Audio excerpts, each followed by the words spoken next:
ታሪኩ የሚጀምረው ሚሼል የተባለ አንድ አይን አፋር ታዳጊ ለበዓል ዝግጅት ሲያደርግ እያሳየን ሲሆን ሚሼል የስፓይደርማን ልብስ ለመግዛት ቢፈልግም የትምህርት ሰዓት ስለደረሰበት በችኮላ ገንዘቡን ጫማ ውስጥ ደብቆ ይሮጣል። ትምህርት ቤት እንደደረሰም የሚወዳትን ልጅ ስቴላን በድብቅ በቪዲዮ እየቀረጻት ሳለ ድንገት አስተማሪዋ ትይዘውና ስልኩን ትቀማዋለች። ከጥቂት ደቂቃዎች በኋላም ኢንስፔክተር ጆቫና ወደ ክፍሉ ገብታ አብሯቸው የሚማረው ማርቲኖ ላለፉት 2 ቀናት እንደጠፋ በመንገር ያየው ሰው እንዳለ ብትጠይቅም መላው ክፍል ግን በዝምታ ይዋጣል። ጆቫናም ከክፍል ከመውጣቷ በፊት ለሚሼል የምሳቃውን እየሰጠችው በዚህም እናቱ መሆኗን እናያለን። ነገር ግን ሚሼል እናቱን ፈጽሞ እንደማይወዳት በግልጽ እንረዳለን። ከዛ በፊት ግን ሰዎች እንደዚህ አይነት ስራዎችን ለመስራት ብዙ ልፋት ስለሚጠይቅ ቪዲዮውን ላይክ፣ ቻናሉን ደግሞ ሰብስክራይብ በማድረግ ለኛ ትልቅ ነገር መዋል ይችላሉ። ድንገትም የሚሼል አፍንጫ መድማት ስለጀመረ ወደ ሽንት ቤት ቢሄድም የትምህርት ቤቱ ጉልበተኞች ኢቫንና ብራንዶ እንደተለመደው እያንገላቱት፣ ብራንዶም ከጫማ ውስጥ የደበቀውን ገንዘብ ይሰርቀዋል። ሚሼልም ገንዘቡን እንዲመልሱለት ሲጠይቅ ኢቫን ግን ስላሾፈበት ሚሼል አዝኖና ተናዶ ወደ ቤት ይሄዳል። እዚያ እንደደረሰም የስቴላን ፌስቡክ ሲመለከት የሃሎዊን ድግስ ዝግጅት እያዘጋጀች መሆኗን ስላወቀ እሷን ለማስደሰት በማሰብ በድግሱ ላይ ለመገኘት ቢወስንም ነገር ግን ገንዘብም ሆነ የሚለብሰው ልዩ ልብስ ስላልነበረው ባጠራቀማት አነስተኛ ገንዘብ ከአንድ አሮጌ ሱቅ ርካሽ የቻይና ሱፐር ሂሮ ልብስ ይገዛል። በዚህ መሃል እናቱ ጂዮቫና የማርቲኖን መጥፋት ማጣራቷን ቀጥላ በማርቲኖ ስልክ ላይ ከቤት እየጠፋ መሆኑን የሚናገርበትን አንድ እንግዳ ቪዲዮ ብታገኝም ነገር ግን ማርቲኖ ብልህና አስተዋይ ልጅ መሆኑን ስለምታውቅ የድርጊቱ ትርጉም አልሰጣትም ነበር። በዚያች ምሽት ሚሼል ወደ ሃሎዊን ድግሱ ቢሄድም ነገር ግን ኢቫንና ብራንዶ በሁሉም ፊት የስቴላን የግል ቪዲዮ በስክሪን ላይ ስላጫወቱት ስቴላም ኢቫንን ስትጠይቀው ኢቫንን ቪዲዮ የተገኘው በሚሼል ስልክ ላይ ነው ብሎ በመዋሸት በድብቅ ይከታተላት እንደነበረ አድርጎ ይዋሻል። ሚሼልም ደንግጦ ወደ መጸዳጃ ቤት ገብቶ በሩን ቢቆልፈውም ውጭ ያሉት ሰዎች ግን በሩን ለመስበር እየታገሉ ነበር። ሚሼልም ልቡ ተሰብሮና ፈርቶ በመስኮት አምልጦ ወደ ቤቱ ይመለሳል። በሚቀጥለው ቀን ጠዋት ሚሼል ለትምህርት ቤት እየተዘጋጀ ሳለ በመስታወት ሲመለከት ልብሶቹ እንደሚታዩና ነገር ግን አካሉ እንደማይታያል። በድንጋጤም ቶሎ ልብሶቹን ከጭንብልና ከጓንት ጋር ለብሶ እውነታውን ለመደበቅ እየሞከረ ወደ ትምህርት ቤት ይሄዳል። በመንገድ ላይ አንድ ሀሳብ መጥቶለት ኢቫንን ለመበቀል በመወሰን ልብሱን አውልቆ ሙሉ በሙሉ የማይታይ ሰው በመሆን ሾልኮ ወደ ክፍል ይገባል። ኋላም ሚሼል በክፍል ውስጥ የኢቫንን የቀለም ሽጉጥ ነጥቆ በመተኮስ ሽጉጡን በቀጥታ በኢቫን እጅ ላይ ያስቀምጧል። አስተማሪዋም የተኮሰው ኢቫን መሆኑን አስባ ወላጅ ታስጠራዋለች። በኋላም የተጠራው የኢቫን አባት በሁሉም ሰው ፊት ጎትቶ ከትምህርት ቤት ያስወጣዋል። ይህ ድርጊት የሚሼልን በራስ መተማመን ከፍ አድርጎት አሁን ደግሞ የማይታይ ኃይሉን የቴኒስ ፍጻሜ ጨዋታ ላይ በሚጫወተው ብራንዶ ላይ እየተጠቀመው ሚሼል ከኋላው እየነካካ ግራ ያጋባውና ያስፈራራው ጀመር። ብራንዶ ሚዛኑን ስቶ በመደናገጡ ጨዋታውን ይሸነፍና የብራንዶ አባትም ክፉኛ ይቆጣውና ጥሎት ይሄዳል። ነገር ግን ሚሼል በዚህ ሳይቆም በቴኒስ ኳስ ብራንዶን አናቱን ስላለው ብራንዶን በፍርሃት ሮጦ ያመልጣል። ከስልጠና በኋላም አንዳንድ ልጃገረዶች ገላ ለመታጠብ ሲሄዱ ስላየ አብሯቸው ለመግባት ይወስንና እዚያ ተቀምጦ ሳለም ድንገት አንዷ ልጅ ሳታስበው ፎጣ ስለጣለችበት የመሰወር ኃይሉ መስራቱን አቁሞ ልጃገረዶቹን ፎጣውን ሲያነሱት ሚሼልን ያዩትና መጮህ ይጀምራሉ። ከዚህ ክስተት በኋላም ትምህርት ቤቱ ነገሩን ለእናቱ ስላሳወቃት እሷም ተናዳ ለምን በሴቶች መታጠቢያ ቤት ውስጥ እንደነበረ ስትጠይቀው ሚሼልም የማይታይ ሰው መሆኑን እንደሚችል እውነቱን ሊነግራት ቢፈልግም ነገር ግን ፈርቶ ይተዋል። በዚያች ቅጽበትም ፖሊሷ እናቱ ብራንዶን ከቤት እንደጠፋ የሚገልጽ የስልክ ጥሪ ይደርሳታል። ሚሼልም ወደ ትምህርት ቤት ተመልሶ ሳለ ጆርጆ የተባለ የፖሊስ ስነ-ልቦና ባለሙያ ከተማሪዎቹ ጋር እየተነጋገረ እሱም በእነሱ የእድሜ ክልል ውስጥ ያሉ ልጆች ብዙውን ጊዜ የብቸኝነት ስሜት እንደሚሰማቸውና ከወላጆቻቸው እንደራቁ እንደሚያስቡ ያብራራል። ሚሼልም ይህንን እያዳመጠ ሳለ እጁ ቀስ ብሎ እንደገና መሰወር ስለጀመረ እሱም በመደናቀድ እጁን ይደብቀዋል። በሁሉም ሰው ሚስጥሩ እንዳይጋለጥም አንገቱን ደፍቶ በዝምታ ይቀመጣል። ጆርጂዮ ወደሱ ቢመጣም ልክ በዚያን ቅጽበት በትምህርት ቤቱ ደውል ስለተደወለ ሚሼልም ራሱን ደብቆ በፍጥነት ይወጣል። ቤቱ ውስጥም የሚሼል ታናሽ እህት መጽሐፍት እያነበበች ነበር። ክፍሉን ለቃ እንድትወጣ ይጠይቃትና እሷም ወጣ በሩን ብትዘጋውም ነገር ግን በትክክል አልሄደችም ነበር። ብቻውን መሆኑን ያሰበው ሚሼልም ጭንብሉን ቢያወልቅም እህቱ ካንዴላ ግን እሱን ማየት ስላቃታት በፍርሃት ስጮህ ሚሼል አፏን ይዟት እውነቱን ይነግራትና ሁለቱም ለኃይሉ ምክንያት የሆነው የርካሽ የቻይና ሱፐር ሂሮ ልብስ እንደሆነ ያስባሉ። ሚሼልም በክፍሉ ውስጥ በዝምታ ተቀምጦ መጽሐፍ እያነበበ ሳለ እናቱ ጂዮቫና ወደ ክፍሉ ስለገባች ሚሼል ወዲያውኑ ራሱን ይሰውራል። በዚሁ ሰዓት ጂዮቫና ከእናቷ ስልክ ይደርሳትና ሚሼል ከቅርብ ጊዜ ወዲህ እንግዳ ባህሪ እያሳየና ለማንም ሳይናገር እየጠፋ መሆኑን ትነግራታለች። ከዚያም ሚሼል ጂዮቫና እውነተኛ እናቱ እንዳልሆነችና በጉዲፈቻ እንዳደገ እውነቱን አውቆ ሊሆን ይችላል የሚለውን ፍርሃቷን ትገልጽላታለች። ሚሼልም ነገሩን ስለሰማ እውነታው ውስጡን ክፉኛ እንዳናወጠው አእምሮን ለማረጋጋትም ወደ ባህር ዳርቻ ሄዶ በመወዛወዣ ላይ ይቀመጣል። ድንገትም ስቴላ በአካባቢው ስታልፍ አንደኛው መወዛወዣ በራሱ ሲንቀሳቀስ ስላየች ሄዳ በአጠገቡ ባለው መወዛወዣ ላይ ትቀመጣለች። ከዛም ስቴላ በለስላሳ ድምጽ ብዙ ጓደኞች እንደሌሏት ተናግራ ሚሼል ጓደኛዋ መሆን ይፈልግ እንደሆነ ትጠይቀውና ሚሼልም በሐሳቧ ይስማማል። ስቴላ ከሄደች በኋላም የሆነ ማየት የተሳነው ሰው ሚሼልን ከሩቅ እየተመለከተው ስለነበር ሚሼልም ግራ ሲጋባ የሰውየውን ምርኩዝ ያይና በእርግጥም ማየት የተሳነው መሆኑን ይገነዘባል። በዚያች ምሽትም ሚሼል ተሰውሮ ስቴላን በቤቷ ሄዶ ይጠይቃታል። ሁለቱም ይቀራረቡና በአንድ ብርድ ልብስ ተጠቅልለው ሊሳሳሙ ሲሉ ድንገት የሚሼል እጆች መታየት ይጀምሩና እሱም ብርድ ልብሱን ይዞ ይሸሻል። ቤትም እህቱ ካንዴላ ሚሼል ስቴላን እንደሚወዳት ቀድማ ታውቅ ስለነበር ለስቴላ እውነቱን መናገር እንዳለበት ትነግረዋለች። በኋላም ሚሼል ተስማምቶ ውሻውን ማሪዮን አስከትሎ ስቴላን ለማግኘት ይሄዳል። በዚያን ጊዜ ስቴላ የጂምናስቲክ ልምምድ እያደረገች የነበረ ቢሆንም ድንገት አንድ አነስተኛ ቀስት ይመታትና ራሷን ስታ ስትወድቅ አንድ ሰውን በፍጥነት ይዟን ለማምለጥ ይሞክራል። ሚሼልና ማሪዮ ሊያስቆሙት ቢሞክርም ሰውየው ግን ውሻውን አስቀንጥሮ ጥሎት መኪና ውስጥ አስገብቷት ይሄዳል። በፍርሃት የተዋጠው ሚሼልም ወዲያውኑ ለጂዮቫናና ለፖሊስ ይደውላል። ፖሊሶች ስቴላን መፈለግ ሲጀምሩም ጂዮቫና ሚሼልን ወደ ቤት ትመልሷለች። እዚያም ደርሶ እንደገና ለመሰወር በመሞከር የሱፐር ሂሮ ልብሱን መልበስ ቢፈልግም ጂዮቫና እንዳጠበችውና ልብሱም ረዝሞ ያገኘዋል። ካንዴላም እንድትሞክረው ቢያደርግም ነገር ግን እሷም አልተሰወረችም ነበር። ሚሼልም እናቱ ልብሱን እንዳበላሸችበት በመክሰስ በጂዮቫና ላይ እየተቆጣ በንዴትም እሷ እውነተኛ እናቱ እንዳልሆነችና ለንብረቶቹ ምንም ግድ እንደማይሰጣት ይነግራትና ወደ ባህር ዳርቻ ይመለሳል። በዚህ መሃል ስቴላ ወደ አንድ ምስጢራዊ ስፍራ ተወስዳ ሐኪሞች በርካታ ምርመራዎችን ቢያደርጉባትም ነገር ግን እሷ የሚፈልጓት አይነት ሰው እንዳልሆነች ስለተገነዘቡ በአንድ ክፍል ውስጥ ይቆልፉባታል። እዚያም ስቴላ ማርቲኖንና ብራንዶን ስላገኘቻቸው እነሱም ታፍነው እንደነበረ ትረዳለች። ወደ ባህር ዳርቻ ስንመለስ ሚሼል ብቻውን ተቀምጦ ባለበት ድንገት ያው ማየት የተሳነው ሰው ወደሱ ይጠጋና ልብሱ ከኃይሉ ጋር ምንም ግንኙነት እንደሌለው ለሚሼል ይነግሯል። በድንጋጤ ሚሼል እሱ ማን እንደሆነና ሚሼል የሚያስበውን እንዴት ሊያውቅ እንደቻለ ሲጠይቀው ሰውየውም ራሱን አንድሬ ብሎ በማስተዋወቅ የሚሼል እውነተኛ አባት እንደሆነ ይነግሯል። ሚሼል ግን ጂዮቫና አባቱ በስራ ላይ እያለ የሞተ የፖሊስ መኮንን ነው ብላ የዋሸችው መሆኑን ይገልጽለታል።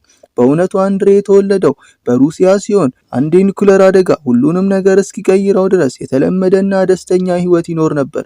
የጨረራ አደጋው ብዙ ሰዎችን ቢገልም የተወሰኑት ግን በተቀየረ የዘረመል አወቃቀር ተርፈው ልዩ ኃይል አዳብረው ነበር። የሩሲያ ወታደሮችም እነዚህን ሰዎች ማርከው ልዩዎቹ በሚል የሳይቤሪያ ውስጥ አስሯቸው ችሎታዎቻቸውንም ወደ ጦር መሳሪያ ለመቀየር በማሰብ እንደ እንስሳ ሙከራ ያደርጉባቸው ነበር። አንድሬ ሰዎችን አእምሮ ማንበብ ስለሚችል ከእነሱ መካከል ጠቃሚ ሰው ነበር።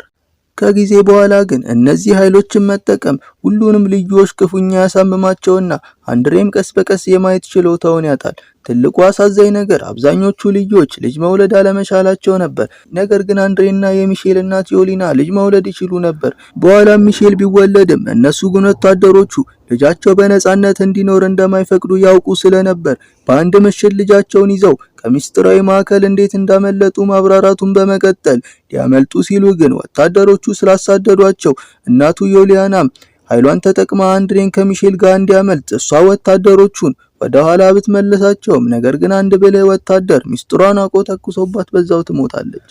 አንድሬም ልጁ የተሻለ ህይወት እንዲኖረው ይፈልግ ስለነበርና የሰዎችን አእምሮ የማንበብ ችሎታውን በመጠቀም ጂዮቫና ልጅ እንደምትፈልግ ስለተረዳ በዚህም ምክንያት ሚሼልን በጂዮቫና ቤት በር ላይ ጥሎት እንደሄደ ይነግረዋል። ሚሼልም አንድሬ የሁሉንም ሰው አእምሮ ማንበብ ይችል እንደሆነ ሲጠይቀው እሱ ግን ማንበብ የሚችለው በአቅራቢያቸው እንዳለው አሳ አጥማጅ ያሉ ቅርብ የሆኑ ሰዎችን ሀሳብ ብቻ እንደሆነ ይነግረዋል። አክሎም አሳ አጥማጁ ሚሼል አጋች እንደሆነ ስለጠረጠረ ለፖሊስ ሊደውል መሆኑን ይነግረውና ይህንን ከተናገረ በኋላ አንድሬ ልዩ ኃይሉን ተጠቅሞ የአሳ አጥማጁን ትውስታ በመሰረዝ ለፖሊስ እንዳይደውል ያደርጓል። በኋላም አንድሬ እናቱ ዮሊና ሚሼል ልጅ እያለ የሰራችለትን ልብስ ሰጥቶት ልብሱ እንዳይታይ እንደሚያደርገው ይነግረዋል። በመቀጠልም አንድሬ ከባድ ማስጠንቀቂያ እየሰጠው ጠላቶቻው ሚሼል እዚህ እንዳለ ስላወቁ ከዚህ ቦታ መሄድ እንዳለበት ይነግረዋል። በተጨማሪም አእምሯቸው የተገናኘ መሆኑንና በማንኛውም ጊዜ ሚሼልን ሊያገኘው እንደሚችል ይነግረዋል። ልክ በዚያን ጊዜ የፖሊስ ሳይረን ከሩቅ ስላስተጋባ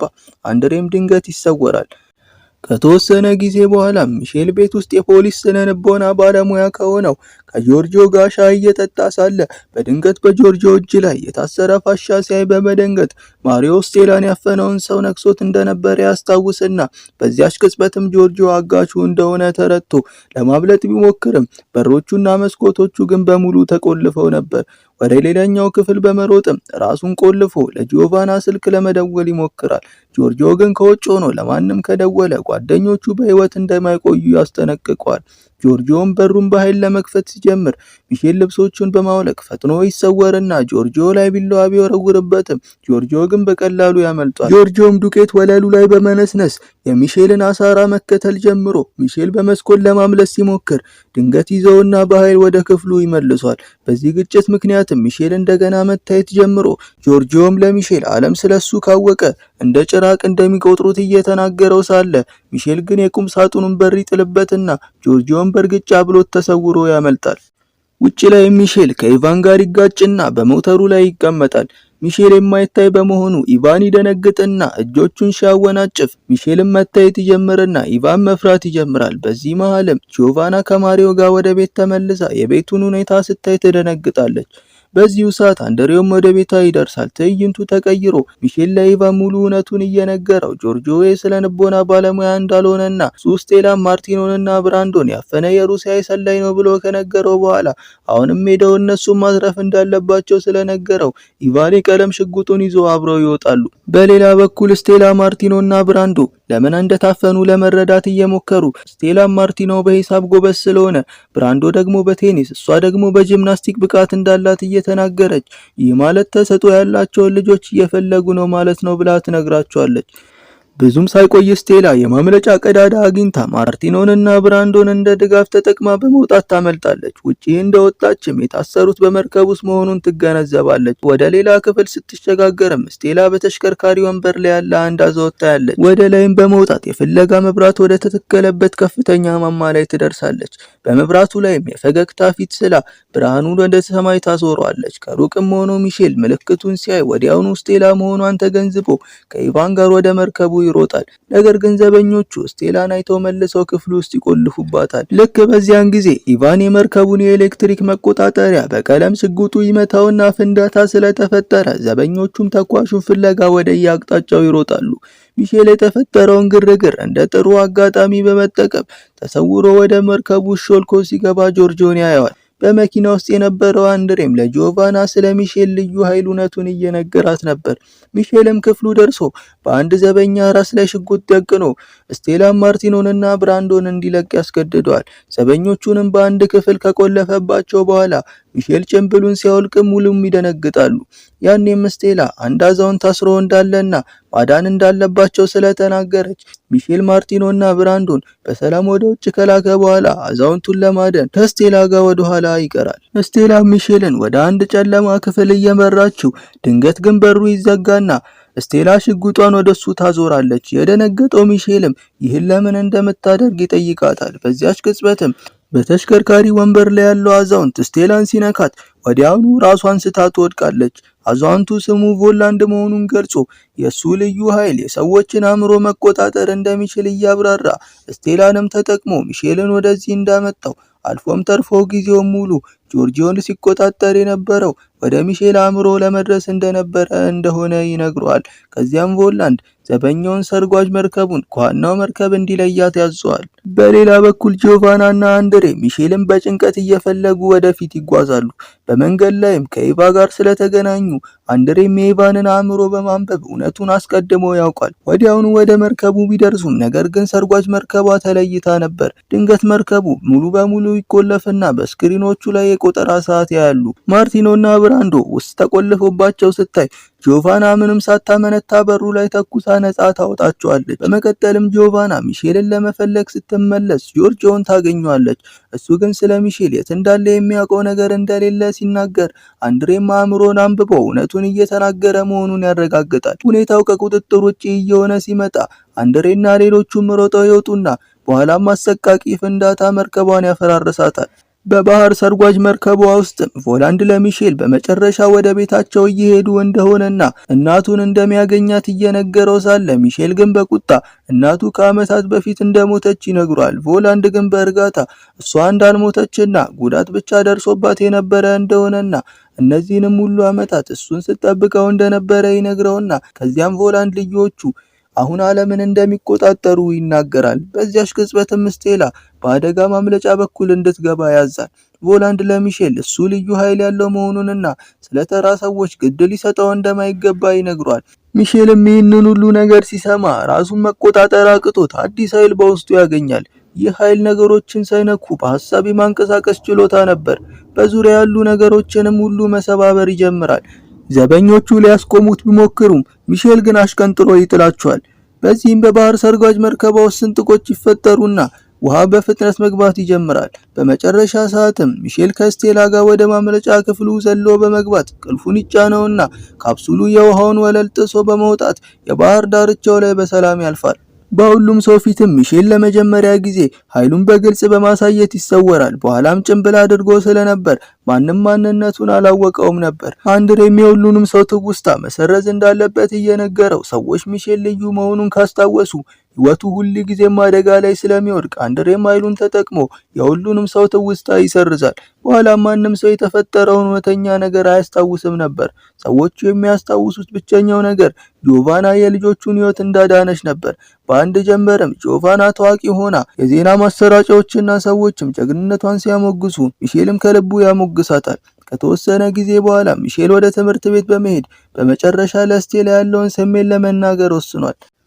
ነገር ግን ኢቫንና ብራንዶ እንደገና ሊያጠቁት ቢመጡም ሚሼል ግን በእርጋታ ኢቫን የጤና እክል እንዳለብህ አውቃለሁ፣ ነገር ግን መፍራት አያስፈልግህም፣ ደህና ትሆናለህ እና ብራንዶ ደግሞ አባት ላይ ስለምትናደድ ብስጭትህን በእኔ ላይ ትወጣለህ፣ ከሱ ጋር ብታወሩ ነገሮች ሊቀየሩ ይችላል ብሏቸው ይሄዳል።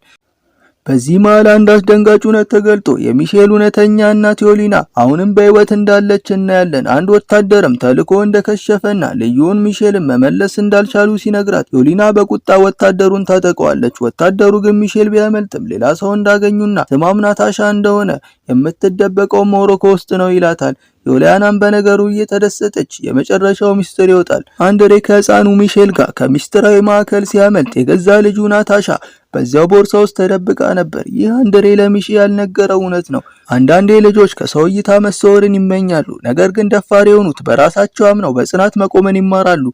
ቪዲዮ ከተመቻችሁ እባካችሁ ቪዲዮውን ላይክ፣ ለተጨማሪ አስገራሚ ታሪኮችም ቻናላችንን ሰብስክራይብ በማድረግ ያበረታቱን። በቀጣይ በአሪፍ ታሪክ እስከምንገናኝ ቸር ሰንብቱ።